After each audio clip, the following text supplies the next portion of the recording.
Hey everyone, welcome to Sister Vibes podcast. My name's Asahra. And my name is Sherrelle. We are sisters through a brother that we share. Yeah, So his name's Sean. big up Sean. Because, like, he Yeah. wouldn't be here right now, to be fair. Exactly. So I have the same mum as Sean. And I have and the same she dad. has the same dad. So we are not biologically related, but we are spiritually, emotionally, mentally, everythingly related. Yeah, we family. So yeah, we decided to do this podcast to sort of help the world, basically. That may sound far-fetched, that may sound huge, but we know what we want to do. We want to touch people's lives. We want to take people on our journey of self-healing, a journey that we're both on individually at the moment. Be unapologetically ourselves. Yeah. Full transparency, showing the journey of healing, growing into the best version of yourself, basically. But we see that usually people they might start off as being depressed, they might start off as being stressed out, Basically, and then they they show show the when finish line. the finish line. Yeah. That's it. Yeah, because I was struggling. Yeah. I was struggling. Not the race, not the marathon. How right, exactly. Just when you're out of it, and I feel like that sets the wrong the struggle. The struggle. I was struggling. I'm like, it took me a moment to do what she said. Like, Jesus. So yeah, oh my God, I just clocked. I say Jesus a lot. You know who I got that from? I got that from another podcast. Really? Yeah, she said it so much, and I've picked it up from her now. We got B Simone. But yeah, Jesus, I love it.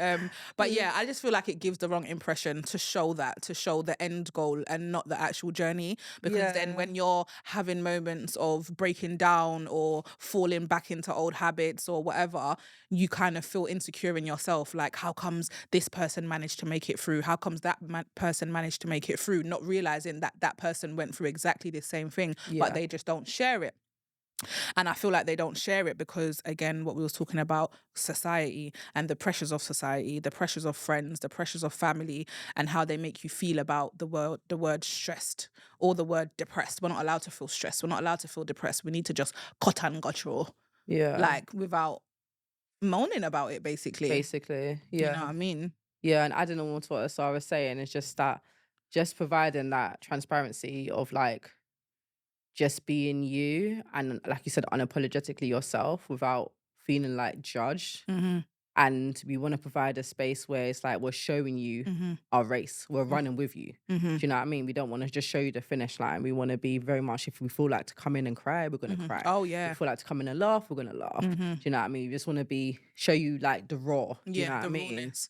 Yeah. No filter. For fuck's sake, filter. no filter. Yeah. Because the world is filters now. Yeah. Everything is filter. Yeah. Literally filter. Yeah. Everything is filter. So Yeah. no filters, man. Yeah. And we hope by sharing like just our journey that it will help others as well. Do you know what I mean? That obviously you're going through similar things or have been through similar things, even help us. You know what I mean? Like, obviously we're here trying to share with you and be vulnerable with you. So it's like, hopefully like you guys can help us as well. You know what I mean? If you've been through something that's just new to us, then maybe you can give us advice and so. That's Tell what it's your about. story. Just helping other people and in their self-growing to help grow, basically. Yeah. And we want to do later on, we're planning to do lives. Oh yeah. So yeah.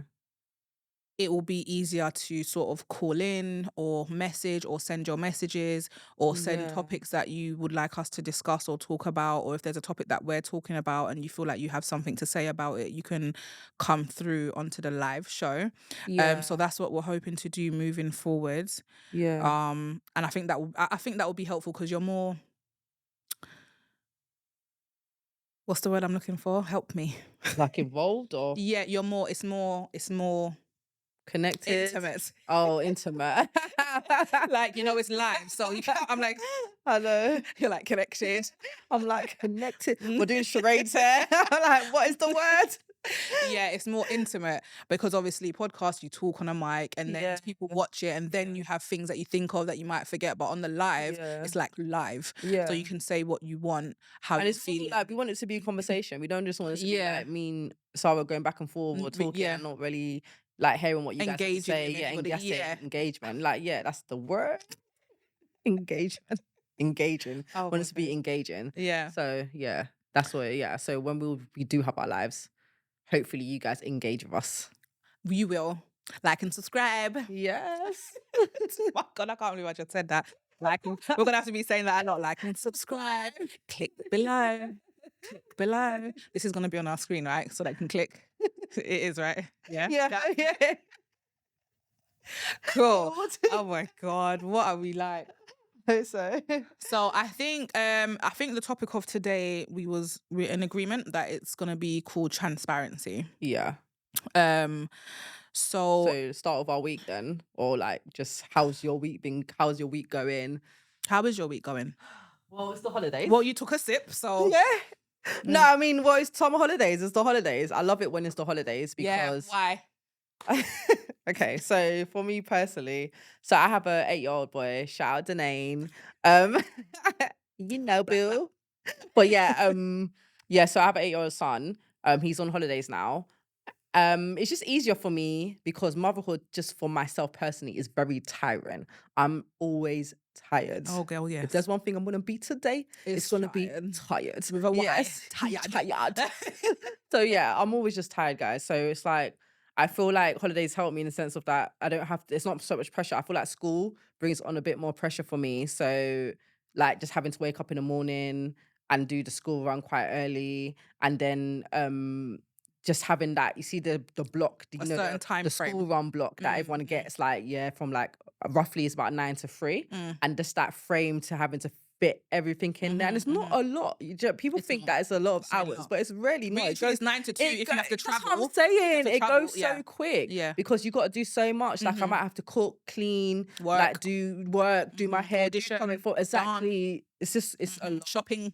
Mate, I'm telling you, the list is endless. The things you have to do, the list is endless. Yeah. So personally, it just makes me, I think the holidays just give me a bit more relaxation where I don't have to think about school. Do you get what I'm saying? Everything I can do is a bit more relaxed. There's no like time refrain that I have to like meet or like have to fit it in all of these things, and I can just do it with him or like obviously drop him to my mum's or friends or something like that and just do it like that. Just I don't feel like, you know what I mean? Like that heavy weight, feeling like I've got to get to school run because they're going to be calling my phone to late. Fines. Asking me where he is when he's not coming in school and all of that stuff. So it's like, I mean, so I just I'm, to be fair, like my car did get stolen, guys. Like my car got stolen. So hair drop. My car got stolen. So if I'm honest with you, it's made it a lot harder for me. Like the school run. His school's not that far from the house. It's about, I would say it was like a 10-minute drive. So what, in walking 15, 20? Yeah. So, I mean, to be honest with you, for a mum, I feel like that time difference is a lot. And a 20-minute walk to school in the morning is especially ridiculous. when we're talking about doing things within the day, like if you need to be running around doing things, the car is like helpful. When you're taking transport, babe. Public transport. Like, Lord. You got to wait for this. I didn't know how much like I relied on my vehicle until I lost it. That's how deep that's how I had to deep it. I was like, this is crazy. And like transport is disgusting. I'm sorry. Not that in bougie. It is. These public trains, it's too much. Cars, these buses be nasty. Like I'm like, it's really crazy. Bad. It's really bad. It is really bad. That's why I see when they say like drivers, they drive everywhere, even to the corner shop. I get it. Yeah, I get it. I get it. Because it's like, you know, it's just convenience. And like I said, why would you want to jump on a bus or jump on a train? It's just like, it's nuts. When I was living in my old house, I've got 2 children, one who's 13 and one who's 9. Well, gonna be 13 and just turned 9. And there was a point where they kicked my youngest son out of school at the age of 3. That's a whole nother topic. Oh yeah, that is a whole nother topic, which we will touch on. So anyway, kicked him out of school. I said all of that to say he was in a PRU, which is a people referral unit. You know them things that Oh yeah. Anyway, so was there anyone his age as well? Nope. I'm telling you, we are going to touch on that story because I've got a lot to say. Anyway, it got to a point where he was in the PRU and my other son was obviously in mainstream school. Yeah. So I blew my engine at that time, so I didn't have a car. So I was doing 2 school runs. Now the Prue from my house, my older son's school was about a 5-6 minute walk. It wasn't bad. Yeah. But then from my older son's school to the Prue, there was there's buses, but you know, if you take a bus, you will end up going around and then have to come back. Yeah, like around the world. And then around the world in 80 days. Anyway. Yeah. It's like walking to that bus stop, or I have to get another bus to get that bus first. And it was just long. So I ended up having to walk. And that was about a 20-minute walk. But let's take a moment of silence. Why do buses do that? Please tell me. Do what? Sorry, what? Like, sorry, so you see the distance from me, like I'm A, you're B. Yeah. But they will be like, they will go round this plant, then come back round the light. Like, but why? Okay, babe, cool. Sorry, continue, babe. Sorry, I treated like moment of silence. Deep that, yeah, like. So yeah, like sorry, but I don't know. And literally, I would have to get a bus to get the bus that I need because it's like quay. Yeah. So yeah, I was doing that every morning until I had to start taking cabs. That's costly as well. I kid you not. And then obviously I moved. How much did you spend on cabs? I kid you not. Every month. No way. I was spending £258. And it's that number because I calculated it. Like that's crazy. You can do that on a finance. You can finance a car basically with that. That's what I ended up doing. Well, that's what I wanted to do, but then I didn't want to finance a car. But then I ended up getting a car. But then when you realize what you're actually spending on, right? Yeah, that's what I'm saying. When I actually realized, but then in that time, because there was so much going on with Jakai, again, I'll get into that. I wasn't really thinking. It was just okay. This is what I need to do. Do you know what I mean? I wasn't thinking about, okay, you know what, lease a car. So it was for about 5-6 months. It wasn't a long time because then someone from the school actually told me that because I'm more than 2 miles away when we moved, I'm actually entitled to transport from the school. Oh, well, thank you for telling me that. Right. Like, but he was in there for that 6 months. Why had no one told me that? And this is what I'm saying about you see, the authorities and stuff. They don't promote these things. And this is why it's good for this is what I'm saying about conversations like this, because someone might be watching that don't know that. Right. Do you know what I mean? And now you've told them that. Right. So ladies, single mums, single fathers, even look into that. If you are 2 miles or more away from your school, you are automatically entitled to transport from the school. The school picks up your kids in the morning, and drops them back in the evening. No one told me that. For 6 months, I was spending £258 a month getting my kids to school. And all of that money for you to all that money just gone. Gone. For you to tell me that I'm entitled to transport. And it was because I went and looked into it and I spoke to someone who I trusted from that crew, and she was like, hold on a second, are you not getting blah, blah, blah? That's another thing. I feel like people should ask more questions just in life. They don't. Yeah, but you should. You can only be knowledgeable and informed about things if you ask or you do your research. Oh, if we ask you. Yeah, like I'm talking about you. Exactly. Just asking things, isn't it? Even if you feel like it's a silly question or stupid question, just ask it. I had to do a lot of things myself to get the help that I needed, especially with Jakai. Yeah. I had to do a lot of stuff myself. It was stressful, which brings me back to what you were saying about being a mum is stressful. It's stressful, and I have a different level of, I always did, but I have a different level of respect for mums who have kids with disabilities. Okay, yeah. Because I've always been that person where my heart went out when I see a young child. Might be in a wheelchair, might have Down syndrome.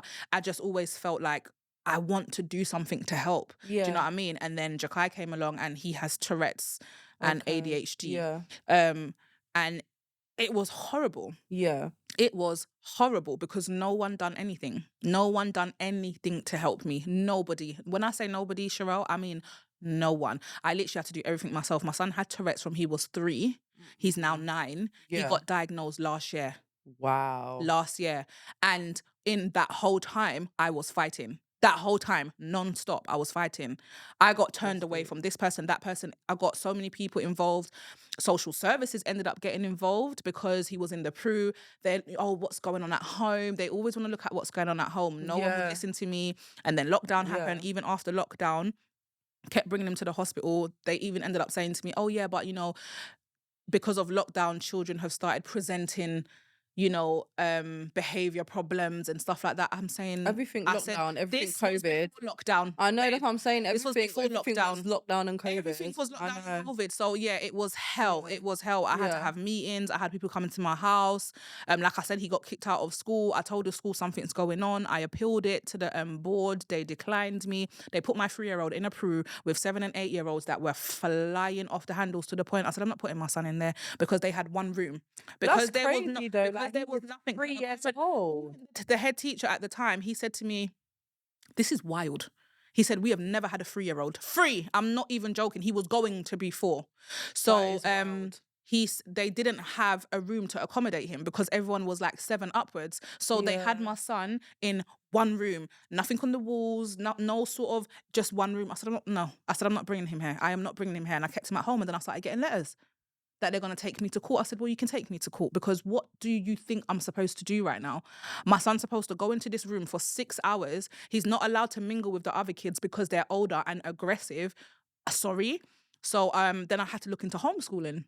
Yeah. They started sending me paperwork and stuff like that of things that I can do with him at home. And it was horrible. It was horrible. He only came out of the PRU last year. And he's back in mainstream school, absolutely thriving. And I think I just came across, I'm telling you, I give thanks, boy, because it was hard. Yeah. It was hard. It was hard. It sounds hard. And because I spoke to so much people and sort of researched people and invested my time into finding the correct people, that's how I came across certain individuals that were actually doing their job. That's how. Because if I just stuck to whatever they told me, this, I believe that Jakai still would have been in that PRU. Yeah. But I came across people that were genuinely trying to help. Yeah. And there's this woman who works for CAMS, and she did not play no games. That is how I got my diagnosis, through this woman, because she was like, what? When I told her everything that was going on, she was in our lives for less than a month, and we got our diagnosis. Even in the diagnosis, it said possible Tourette's. She contacted the doctor herself via Zoom and said, you need to change that and put exactly Tourette. Why would they write you need to things like that. Yeah, you know what I mean? But that's what I'm saying. She's cutthroat. She's like, what do you mean possible? Yeah. She's like, he's showing all the symptoms, blah blah blah. It's been going on XYZ. And that's how he ended up getting his diagnosis. So again, back to being mum and stresses and stuff like that. It's not easy. And I'm so tired of people saying, but you're a mum though. Okay, but you lay down and have kids. Okay, cool. I get that. But allow it. Do you know what I mean? Everyone goes through different struggles in their life. And like you were saying before, what happened to the saying, if you don't have nothing nice to say, don't say nothing at all? Shut your mouth. Yeah, because it's not right. And you're bringing people down and you don't know what they're going through. Yeah. There's a podcast called No For Sure Podcast, which is amazing. And watching that helped me get through. Do you know what I mean? And there was something that, her name's B. Simone, for those of you that know her, and Megan Ashley. B. Simone said, I think someone told her this as well, if I'm not mistaken. She said, make a video of yourself. Yeah. And I done this exercise. This goes to whoever's watching. It will really, truly help. I made a video of myself, and you're just speaking to the camera. You're just basically speaking to the camera. And I started sobbing. I was just sobbing. I let everything out as if I was talking to someone, but I was just camera there, and I was just crying. This was the beginning of last year, I think, before I got his diagnosis. And she basically said, be it 3 months, 6 months, a year, or whenever you're ready, look back at it and see where you were. The other day I came across it I completely forgot. The other day I came across it and I cried, because I thought to myself, look where I was. Look where I was to where I am now. And I have to big up me and really bask in that, because when you're in it, you know that you're suffering, but you don't realize how much. When I looked back on it, you don't ever think you're going to get through it. Yeah, you don't. Oh, you don't ever think you're going to come out. I mean, you have to believe you are. Yeah, but it's like, you you're always like, feel how like, I got into, do you know what I mean? Yeah. And it broke my heart to see me like that, because watching it back now and just looking at who I was and the person I was then and what I was going through, it was heartbreaking. It is. I didn't realize it was. But you know what though? I feel like it's quite symbolic, because I feel like there's beauty in that as well. Oh, 100%. Like I feel like there's beauty in everyone's journey, even the sad parts. Do you get what I'm trying to say? Because you said, like, the message you're getting from it is like, look where I was. Look where at I how, was. you know, do you know what I mean? And it How gave me a push. Gave me a push. That's and where I where was. you are now, Right. there is growth from that point to now. Yep. And like you said, it's making you want to fight harder. Yep. Because that in that amount of time, because when you really think about it, time is like, even if it's like 6 months, that's a short period of time. It is. Do you know what I mean? So even in that short period of time, the growth you have managed to do, like, that's amazing. Well done. Thank you. Boop, boop. No, I'm joking. No, but for real though, so someone do that exercise. Why not? Like, big up do you know what it's like? Big up my what's this damn whole self. thing about trying to be polite about like celebrating yourself or trying to be like reserved? No, that's what I'm trying. That's what I'm trying to say. Yeah, like, why not? Big up blood clot me. I know. Big up me. Sorry. Oh, is it really? Okay, cool. We have our camera. We have our camera. What's a nice technical name for cameraman? Like, what's your our producer? We have our producer, Jermaine. Book. He's just giving us our cue. Yeah, our cue. But don't worry, we still got more for you guys. Yeah. So catch us on the next episode. How did we end this again? What was it? What was the last thing we said just now? Big up blood clot me. Yeah, big up you. Thank you. Big up you. We'll talk about next episode. But basically, I'm just saying, don't play yourself short. Yep. Don't, like, you see when you say something and you're like, you try to make an excuse for like, oh, I don't mean like to sound cocky, or even when you was intro and saying what it's gonna be about, and you were like saying we're trying to change the world, and you're like obviously I know how that will sound far-fetched. Change the world. Fuck that. Exactly. Bridging. We're gonna change the world. That's what, yes, we are. Yes, we're going to. Some salt, some seasoning, some Maggie cube, Maggie.